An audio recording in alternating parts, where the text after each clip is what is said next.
Hello दोस्तों, speciality restaurants के बारे में बात करेंगे। रीओपनिंग थीम पर बहुत सारे स्टॉक्स का नाम आ रहा है। स्पेशलिटी रेस्टोरेंट्स क्या उनमें से एक है। बिजनेस डिटेल्स और रिव्यू दोनों करेंगे दोस्तों इस वीडियो में। देखिए, जब हम बिजनेस की बात करते हैं तो हमने देखा है जैसे ट्रैवल, होटल्स, रेस्टोरेंट्स, हॉस्पिटैलिटी जो सेक्टर है उसको सबसे ज्यादा नेगेटिव इफेक्ट हुआ है पेंडेमिक के कारण। देखिए, global hospitality industry 700 billion dollar की थी ये 2020, ये जो पेंडेमिक है उससे पहले की, जो कि अब घटकर 443 बिलियन डॉलर की हो गई है।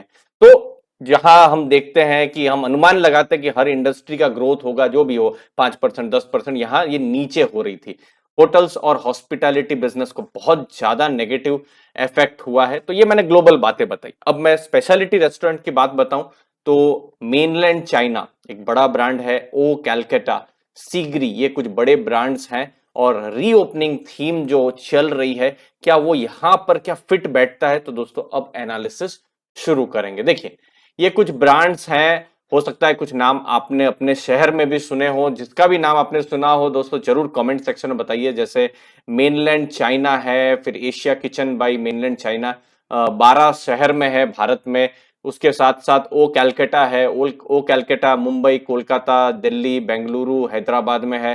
फिर सिगरी, ये भी बड़ा ब्रांड है, मुंबई, चेन्नई, रांची, भुवनेश्वर वहां पर है। और उसके साथ साथ ये दूसरे भी बहुत सारे ब्रांड है, जैसे जैसे रियासत है, बारिश है, ये सब कोलकाता में ब्रांड है। फिर यहाँ पर गोंग मॉडर्न एशियन है, ये पूना में ब्रांड है। तो बहुत सारे दूसरे भी ब्रांड्स हैं, बट मेन जो अगर आप तीन ब्रांड देखेंगे तो मेनलैंड चाइना, ओ कैलकाटा और सीगरी इस कंपनी के हैं। अब देखिए, ये एक इंपॉर्टेंट फिल्टर है जिससे हमको बहुत कुछ कंपनी के बारे में पता चलेगा। देखिए, मार्केट कैप 327 करोड़ का है, मतलब बिल्कुल स्मॉल कैप से भी बहुत ही नीचे कंपनी है। मतलब जो टॉप 500 कंपनीज होती है उनका ही मार्केट कैप, अभी की जो मार्केट है उसमें 3000 करोड़ के आसपास है। तो बहुत ही छोटा हो गया।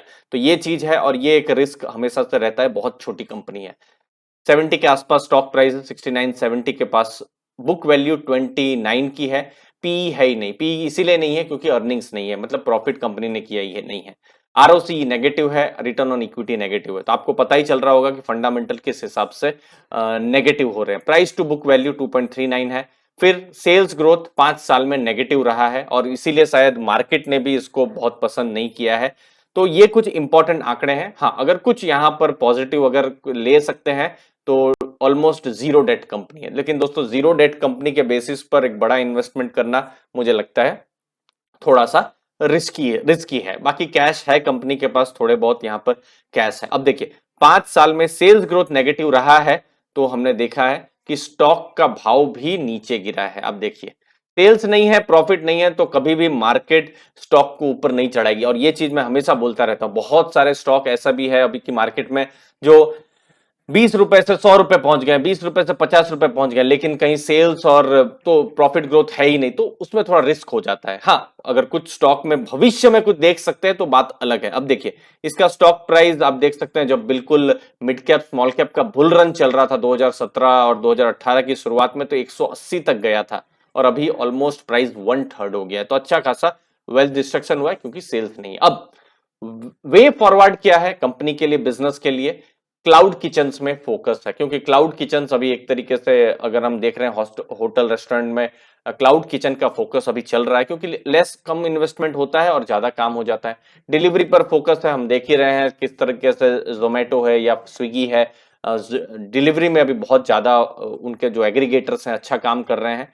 और यहाँ पर स्पेशलिटी रेस्टोरेंट एक नया कॉन्सेप्ट, इनफैक्ट ये कॉन्सेप्ट है in kitchen with in kitchen का लाए हैं। मतलब क्या है कि जैसे मेनलैंड चाइना का ही जो किचन है उसी के अंदर ओ कैलकाटा है या सीगरी है या उनके जो दूसरे ब्रांड्स हैं सब कुछ बनेंगे। मतलब 10 रेस्टोरेंट है तो 10 जगह खाना नहीं बनाया जाएगा, एक ही जगह में अलग अलग जो ब्रांड्स हैं उनका खाना बनेगा। तो ये एक कॉन्सेप्ट है। तो यहां पर कंपनी काम कर रही है, लेकिन किस हिसाब से बिजनेस चला है वो हम देख लेते हैं। देखिए, 2021 में तो हमको पता ही है, यहां पर हमने देखा 150 करोड़ का उनको इनकम आई है ऑपरेशन से, जो कि बिल्कुल आधी हो गई है। ये जो इनकम 2020 में 357 करोड़ की थी, तो ये बिल्कुल एक तरीके से घट गई है जो इनकम है, और साथ-साथ पेनफुली 140 आउटलेट्स से अभी 117 आउटलेट्स हो गए। मतलब आप देखिए 2017 में जितने आउटलेट्स थे, अभी आउटलेट्स और कम हो गए हैं। तो ये एक पेंडेमिक है, यहाँ पर हम मैनेजमेंट को या किसी को दोष नहीं दे सकते।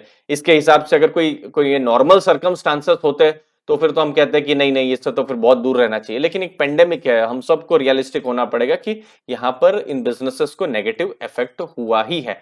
अब जब हम एबिटा मतलब प्रॉफिट्स के नंबर की बात करें तो देखिए 67 करोड़ का एबिटा था, जो कि बिल्कुल घट गया है। तो ये बहुत ही कम हुआ है, 15 करोड़ के आसपास। मार्जिन जो है वो भी यहाँ पर बहुत गंदा या नेगेटिव इफेक्ट हुए, 18% से 10% का मार्जिन है। लेकिन एक अच्छा खासा मार्जिन की ट्रेजेक्टरी चल रही थी। अगर शायद पेंडेमिक नहीं आया होता तो फिर शायद सिचुएशन अलग होती, क्योंकि देखिए मार्जिन्स बिल्कुल थे ही नहीं, तो मार्जिन्स इनके अच्छे हो रहे थे, तो चीज अच्छे से खराब हो गई एक्चुअली।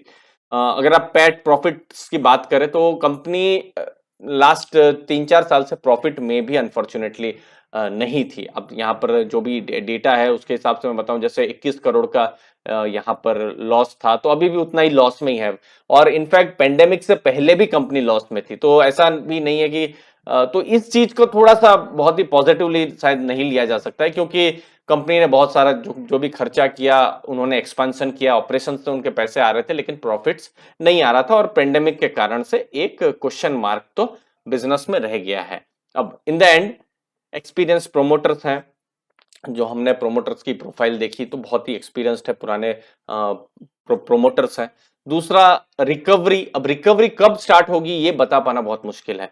प्री पेंडेमिक लेवल या उससे भी ऊपर शुरू होगा, क्योंकि देखिए अभी अभी चीजें बहुत नॉर्मल है। जैसे अभी अगस्त एंड सितंबर तो ये थोड़ा ठीक ठाक दिख रहा है, लेकिन अगर कोई थर्ड वेव जैसी कोई अगर पैनिक की सिचुएशन आती है तो फिर से सबसे पहले इफेक्ट इन्हीं को ही पड़ेगा, क्योंकि गवर्नमेंट सबसे पहले यही सब बंद कर देगी। तो वो एक रिस्क तो है ही। बाकी कॉम्पिटिटिव बिजनेस है, जैसे रेस्टोरेंट फूड का जो बिजनेस है, बहुत सारे आउटलेट्स खुल जाते हैं, लोगों के पास चॉइसेस बहुत है। आप खुद एक बार जोमेटो देख लीजिए, या अगर आप अपने बड़े शहर में रहते हैं तो आप खुद देख सकते हैं, आपके आसपास ही 8-10 रेस्टोरेंट्स रहेंगे। तो कॉम्पिटिटिव बिजनेस है, तो बहुत सारी चीजें हैं। बाकी अभी कंपनी का कॉस्ट सेविंग में फोकस है, अलग अलग डायरेक्शन में जा रही है। मुझे लगता है थोड़ा सा यहाँ पर वेट एंड वॉच जैसी सिचुएशन इस बिजनेस में होनी चाहिए। अभी मुझे लगता है कि अगर हम पैसा डालें तो मुझे लगता है थोड़ा सा रिस्की, अगर मैं एक इंडिविजुअल इन्वेस्टर तो मेरे लिए थोड़ा सा रिस्की हो जाता है। But again business to watch out for तो है ही, क्योंकि लोग बाहर जाएंगे। जैसे चाइनीज में नाम मेनलैंड चाइना का है ही, फिर कोलकाता के जो अलग अलग फ्लेवर्स है, किसी को भी मुंबई में चाहिए या बेंगलुरु में चाहिए तो वो इन्हीं सब ब्रांड्स के पास ही जाएंगे।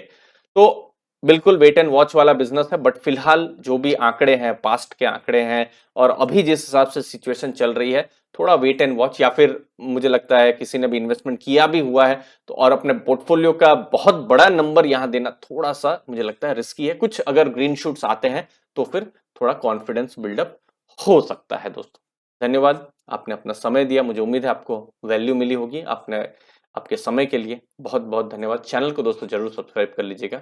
थैंक यू वेरी मच दोस्तों, धन्यवाद।